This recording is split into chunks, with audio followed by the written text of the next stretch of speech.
suis Vincent Leport et je suis le réalisateur de la marche de Paris à Brest.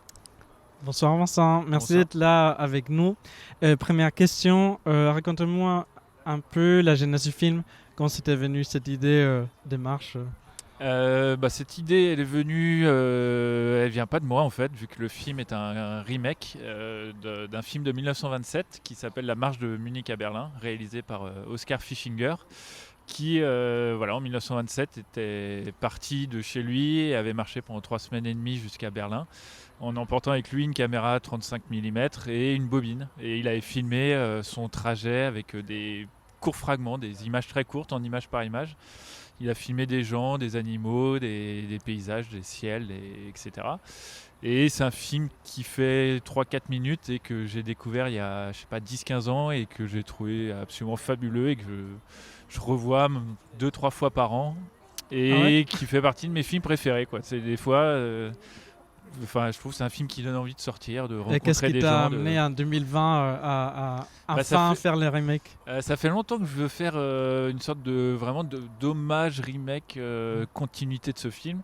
Et j'avais essayé en 2017, mais je m'étais pas du tout préparé et je m'étais arrêté à Chartres au bout de 5 jours parce que j'arrivais plus à avancer, j'avais les genoux en compote, quoi.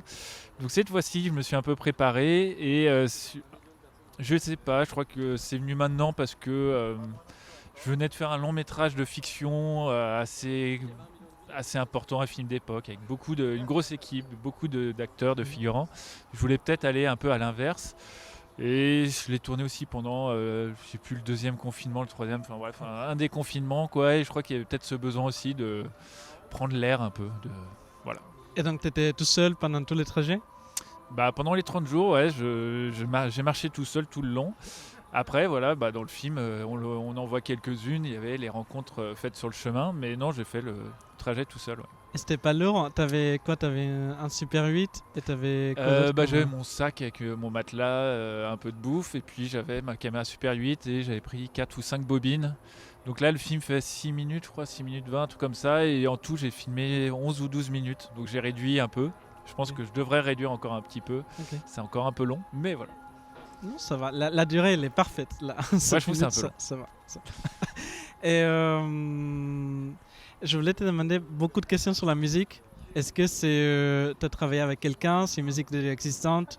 Comment est venue cette idée d'une musique aussi entraînante, un peu envoûtante, on dirait presque quelque chose du Moyen-Âge, un peu avec de vieilles instruments? Alors ça, j'ai longtemps hésité à utiliser une musique, parce que dans le film de Fischinger, le film d'origine, donc c'est un film en 1927, donc il n'y a pas de musique. Enfin, c'est un film complètement muet. Et le rythme se crée juste par la façon d'avoir filmé, image par image, par le montage pur, quoi. Après, je me suis dit, Fischinger aurait fait ce film aujourd'hui, il aurait sans doute mis une musique. Et moi, je sais pas, j'avais ce besoin de créer une sorte de trance comme ça.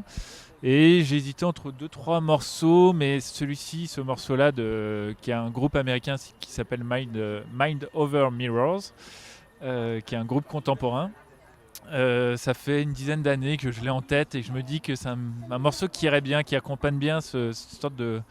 Quand on marche, il y a un moment, on rentre un peu dans une sorte de fatigue qui crée une transe, et il y a un truc comme ça dans ce morceau qui est très répétitif mais très entraînant et qui devient un peu euphorisant à un moment, et qui a ce truc intéressant d'être à la fois assez, pas daté, mais assez...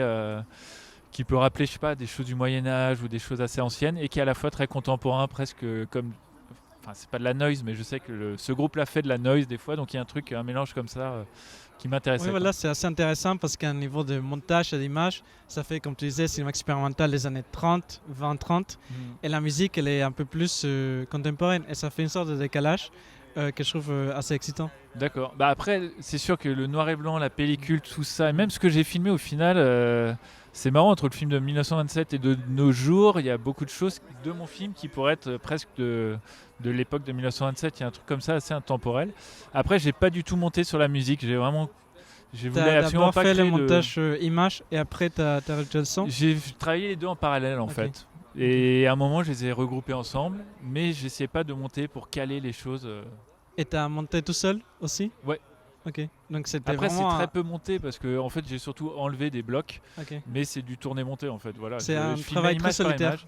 très même si c'est un film sur la rencontre, au bout du compte, c'était très toi qui faisais face à cette marche pendant un mois. Ouais, C'était presque un peu après, spirituel. Alors, je sais pas, ça c'est. Oh. Il y a des gens qui me disaient ça, je sais pas. Quand on marche comme ça tout seul longtemps, je sais pas Voilà. s'il y a beaucoup de spiritualité, quoi. On est quand même très terre à terre, quoi. Je sais pas. Et dernière question, pourquoi Brest? Pourquoi t'es allé de Paris à Brest? Parce qu'après, on peut plus continuer sauf si on prend l'avion. Mais t'aurais pu L'avion aller ou Paris-Marseille. non, moi je viens de Bretagne à l'origine. Pas de Brest, de Rennes, mais voilà, je voulais un lieu que tout le monde connaisse parce que si on fait Paris-Carcassonne, je sais pas si les gens se situent forcément sur la carte. Et Brest, j'ai l'impression que tout le monde voit à peu près où c'est. Et il y a un truc comme ça de bon, là c'est l'océan, voilà. Il y a un moment, il faut qu'on s'arrête, quoi. Très bien. Eh ben, merci Vincent. Merci beaucoup.